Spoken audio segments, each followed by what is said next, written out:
এদিকে ফিরহাদ হাকিমের মুখে এবার মুখ্যমন্ত্রী শুভেন্দু অধিকারীর ভূয়সী প্রশংসা শোনা গেল। কথা বলবো, আমাদের প্রতিনিধি উজ্জ্বল মুখোপাধ্যায় রয়েছেন আমাদের সঙ্গে। উজ্জ্বল, কি বললেন ফিরহাদ হাকিম? দেখো, শুভেন্দু অধিকারীর বক্তব্য আমরা শুনেছি এবং তিনি আজকে বিধানসভায় দাঁড়িয়ে প্রত্যেক মন্ত্রীকে নির্দেশ দিয়েছেন যে বিধায়করা যে সমস্যার কথাগুলো উল্লেখ করবে এবং যে সমস্যাগুলো নিয়ে তারা মন্ত্রীদের দৃষ্টি আকর্ষণ করেন, প্রত্যেকটা সমস্যার উত্তর 7 দিনের মধ্যে দিতে হবে।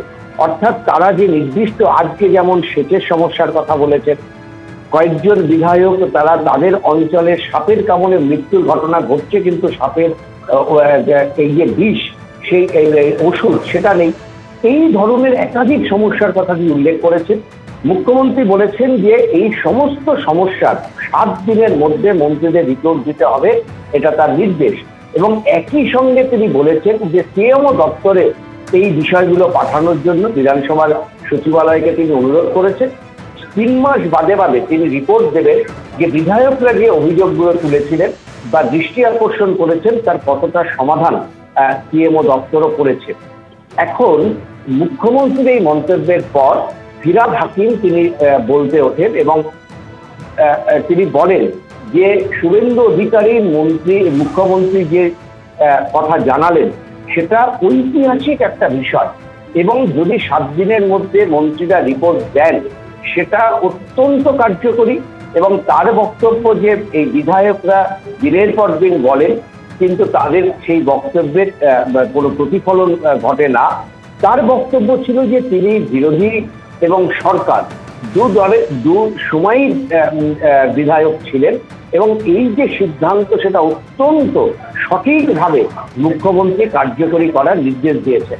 এখন প্রশ্ন উঠেছে যে ফিরহাদ হাকিম 15 বছর তিনি কিন্তু একাধিক গুরুত্বপূর্ণ দপ্তরের মন্ত্রী ছিলেন এবং তিনি কলকাতার মেয়র ছিলেন দীর্ঘ কয়েক বছর।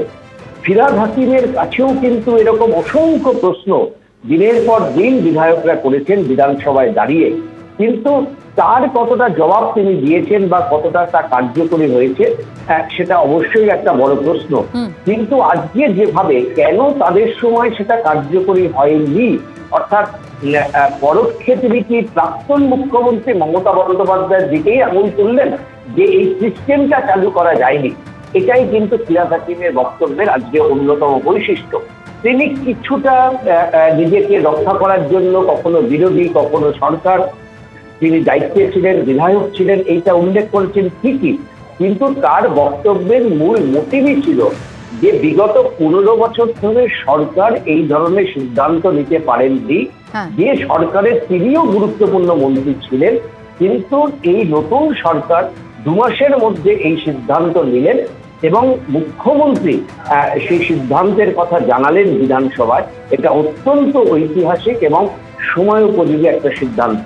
অর্থাৎ ভূয়সী প্রশংসা বললেও কম বলা হবে।